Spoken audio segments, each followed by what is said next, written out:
جان میری جان آئے گا عمران خان، اللہ سے یہ دعا ہے، اللہ سے یہ دعا ہے نیا بنے پاکستان، جان میری جان آئے گا عمران خان انشاءاللہ۔ حقیقی آزادی وہ کیا ہے؟ حقیقی آزادی یہ ہے کہ جو ایک آپ کا ملک کا نظام ہے وہ آپ کو انصاف دے کے آزاد کرتا ہے۔ یاد رکھنا، انصاف آزادی دیتا ہے۔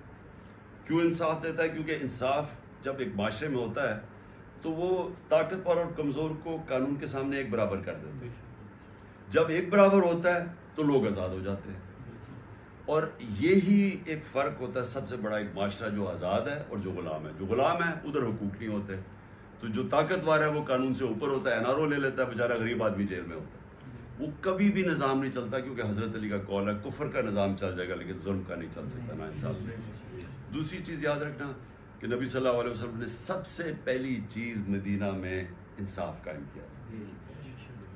اللہ کہتا ہے نا کہ ان کی سنت پہ چلو، اللہ ہمیں حکم دیتا ہے کہ ان کی زندگی سے سیکھو، تو ان کی زندگی مدینہ کی ریاست تھی، تو سب سے پہلے انسانوں کو آزاد کرنے کے لیے انہوں نے انصاف قائم کیا۔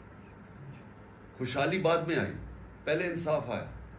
اور جو دوسرا آزادی ہے، ایک آزادی ہوتی ہے کہ آپ کو معاشرہ آزاد کر دیتا ہے، جس کے لیے ہم سب لڑ رہے ہیں۔ ہماری یہی کوشش ہے نا کہ ہمیں اس ملک میں انصاف ہی نہیں ہے کہ ایک طاقتور کے لیے ایک قانون، دوسرے کے لیے دوسرا، ڈنڈے مار رہے ہیں آپ کو، آپ اپنا کوئی آپ قانون نہیں توڑ رہے لیکن آپ کے اوپر حملے کر رہے ہیں، اور دوسرے قانون سارے توڑ رہے ہیں اور وہ ان کو پولیس حفاظت کر رہی ہے۔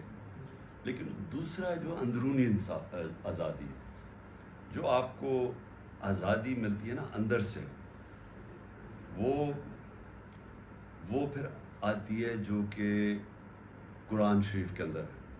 جب آپ اس کے اوپر عمل کرتے ہیں، جب آپ نماز میں کہتے ہیں اللہ مجھے سیدھے راستے پہ لگا، تو جو سیدھا راستہ ہے وہ نبی صلی اللہ علیہ وسلم کا راستہ، کیونکہ وہ چلتے پھرتے قرآن تھے۔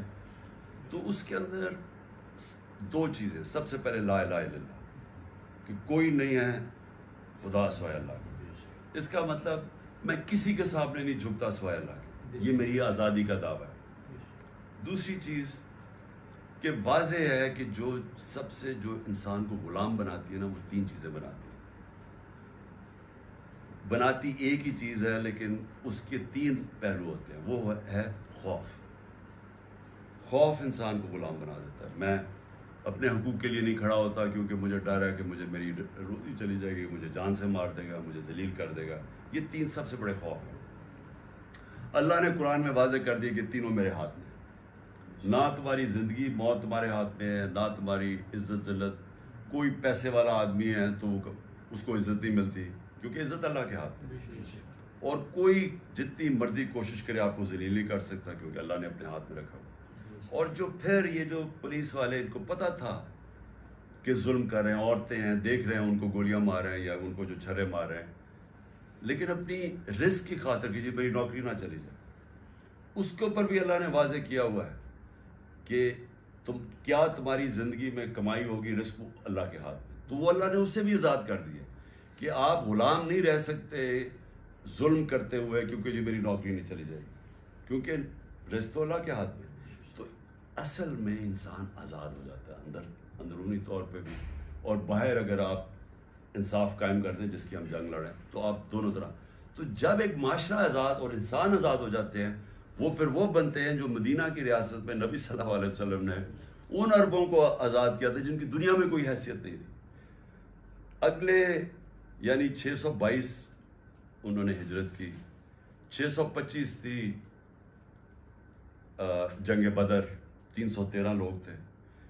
11 سال کے بعد 636 جو سپر پاور تھی رومن ایمپائر بیزنٹائن، وہ گھٹنے ٹیکتا ہے 636 میں، اور 627 میں جو دوسری سپر پاور ہے ایران جو تھا، وہ گھٹنے ٹیک دیتا ہے۔